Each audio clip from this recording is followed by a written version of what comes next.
Hey guys, did you know that I have a Patreon where you can support me and plus get awesome rewards? Or if you're thinking to yourself, but Julian, I want even more bang for my buck while still supporting you, you can pop over to my Redbubble and check out my awesome store with new designs appearing regularly. But for now, enjoy the video you're about to watch. Hey guys, it's me, Julian Greystoke. Today I'm wearing this shirt again.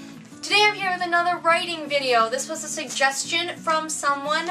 By the way, if you want to suggest a video and make sure that I do it, because I don't take every suggestion, there is a tier on my Patreon where you can boss me around and basically make a video about whatever you want.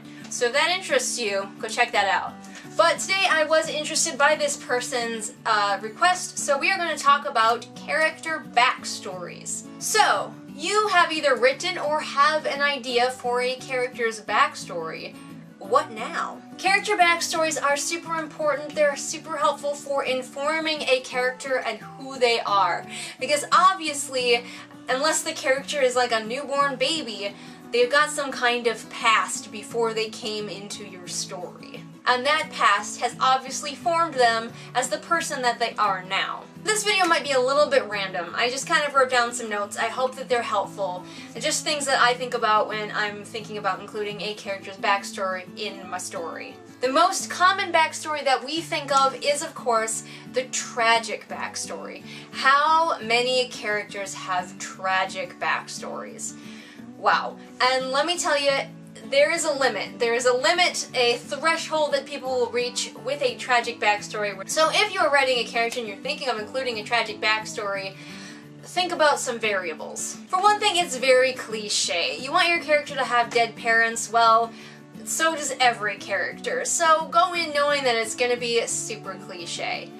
Also, tragic backstories have a tendency to be over-the-top tragic. Like we talked about this threshold, if I find out that a character just has been piled on and piled on with all of this shit, dead parents, and then they were adopted by their uncle, who's also dead, and then they were sexually assaulted 3 different times, and then they had to live in a trash can, and Oscar the Grouch wasn't even there. And then the trash can got kicked down a hill into a lake full of alligators, and they had to swim out and live in a shoe. I'm done. I have checked out. You can go too far overboard with your tragic backstory, and I really recommend that you tone down the tragic backstories. In fact, maybe don't give your characters a tragic backstory at all. One thing that a tragic backstory is commonly used for and misused for is giving shitty characters permission to be shitty. Say you've got your bad boy character and he's being an asshole for most of the book, but then later your female lead finds out that he had a hard past and a tragic backstory. And then that's used to excuse the fact that he was shitty. I'm sorry, but a tragic backstory should never excuse your character's shit behavior. If you are going to give your character a tragic backstory, yeah, they can act like an asshole, but they're gonna have to own their assholishness and not just point at mom and dad being dead and then being like, well, you have to forgive me for all those times I was shit to you because my mommy and daddy died. Can't believe I forgot to mention this, but this is why the good Lord created editing.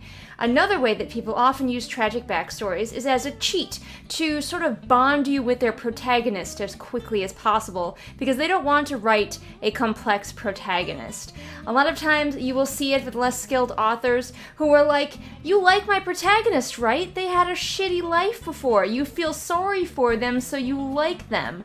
But that's not a good way to bond your audience to a character. You want your reader to like your character because they are a well-rounded and complex character, not just because they feel sorry for that character. But now let's say you just want to give your character a backstory. What's the best way to include that into your story? It's important to know the backstories of pretty much all of your important characters. You don't need to know the backstories of like tiny little side characters, but the main characters, you should know their backstories. However, while you should know everything, the reader doesn't have to. And so you really need to think about what is important to the story that you are writing now to include.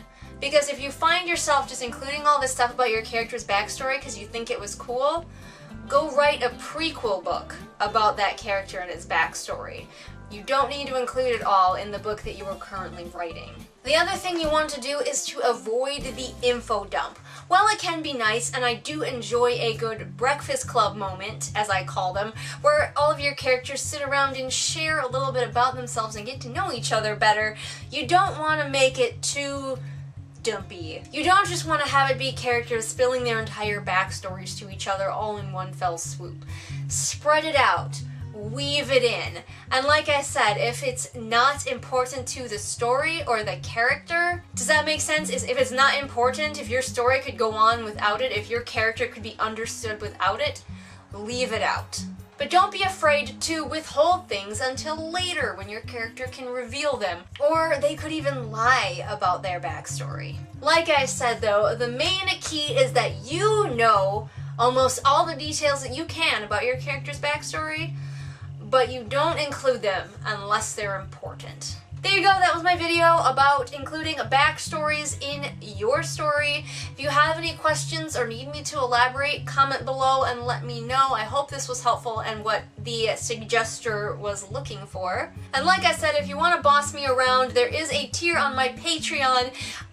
And plus, your donations go towards getting me better equipment, which as you can tell just by looking at this, I desperately need. What is all of this? This is a 10-year-old camera is what this is. Anyway, as most of you know, I post new videos here Mondays and Fridays. All the links to my social media are in the doobly-doo for ease of clicking, and I will see you again next time with whatever it is I happen to be doing next time. Bye! What's up, everybody? It is shout out time. Time to shout out to my very first patron, Kim. And if you want to be cool like Kim, become a patron over on Patreon.